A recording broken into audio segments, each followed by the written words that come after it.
একদিকে ভারতের পরমাণু সক্ষমতা, অন্যদিকে ইসরায়েলি গোয়েন্দা সংস্থা মোসাদ ও যুক্তরাষ্ট্রের তীব্র নজরদারি, সবকিছুকে পাশ কাটিয়ে কিভাবে একটি ভঙ্গুর অর্থনৈতিক দেশ পারমাণবিক শক্তিধর রাষ্ট্রে পরিণত হল।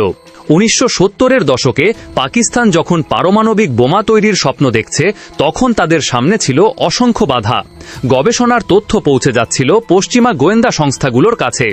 ইসরায়েলও চাইছিল না কোনো মুসলিম দেশ পারমাণবিক অস্ত্রের সক্ষমতা অর্জন করুক, আর পাকিস্তানের চিরপ্রতিদ্বন্দ্বী ভারতও বিষয়টিকে নিজেদের নিরাপত্তার জন্য বড় হুমকি হিসেবে দেখছিল। কিন্তু এত বাধার মধ্যেও পাকিস্তানের পারমাণবিক কর্মকাণ্ড থেমে থাকেনি। এর পেছনের সবচেয়ে আলোচিত নাম আব্দুল কাদের খান।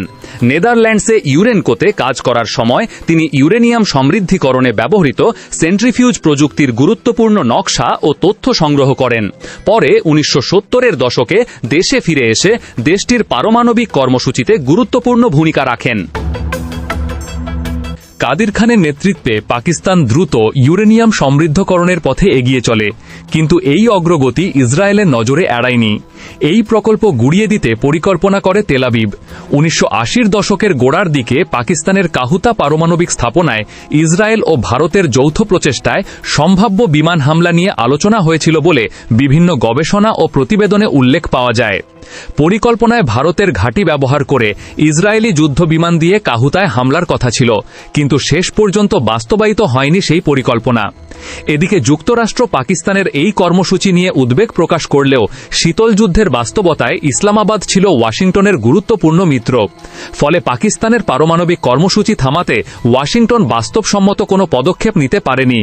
ধীরে ধীরে পাকিস্তান এমন এক পর্যায়ে পৌঁছে যায় যখন তাদের পারমাণবিক সক্ষমতা প্রায় প্রস্তুত। তবে আন্তর্জাতিক নিষেধাজ্ঞা ও কূটনৈতিক চাপের ভয়ে পাকিস্তান অপেক্ষা করছিল ভারতের সিদ্ধান্তের দিকে। অবশেষে 1998 সালের 11 মে ভারত পরমাণু পরীক্ষা চালিয়ে বসে। ভারতের এই পরীক্ষার মাত্র 17 দিন পর সফল পরীক্ষা চালিয়ে পাকিস্তান পাল্টা জবাব দেয়। 1998 সালের 29 মে বেলুচিস্তানের চাগাই অঞ্চলে তারা সফল পারমাণবিক পরীক্ষা চালায়। বিশ্বকে জানিয়ে দেয় পাকিস্তানও এখন পারমাণবিক শক্তিধর রাষ্ট্র। আব্দুল কাদের খান হয়ে ওঠেন পাকিস্তানের জাতীয় বীর। তবে কাদের খানের ভূমিকা নিয়ে যেমন প্রশংসা রয়েছে, তেমনি রয়েছে আন্তর্জাতিক বিতর্ক। পরবর্তী সময়ে তার বিরুদ্ধে পারমাণবিক প্রযুক্তি বিভিন্ন দেশে ছড়িয়ে দেওয়ার অভিযোগ ওঠে এবং আরও জটিল হয়ে ওঠে পাকিস্তানের পারমাণবিক কর্মসূচির ইতিহাস। ইসরায়েলি গোয়েন্দা তৎপরতা, ভারতের বিরোধিতা এবং যুক্তরাষ্ট্রের চাপ, সবকিছুর মধ্যেও কিভাবে পাকিস্তান এত দ্রুত পারমাণবিক সক্ষমতা অর্জন করল, এর উত্তর এখনও খুঁজে ফেরেন অনেক বিশ্লেষক। এর পেছনে ছিল পাকিস্তানের দীর্ঘমেয়াদী রাষ্ট্রীয় সিদ্ধান্ত, আন্তর্জাতিক রাজনীতির হিসাব, চীনের সঙ্গে কৌশলগত সম্পর্ক, শীতল যুদ্ধের ভূ রাজনীতি এবং ভারতের সঙ্গে দীর্ঘদিনের প্রতিদ্বন্দ্বিতা।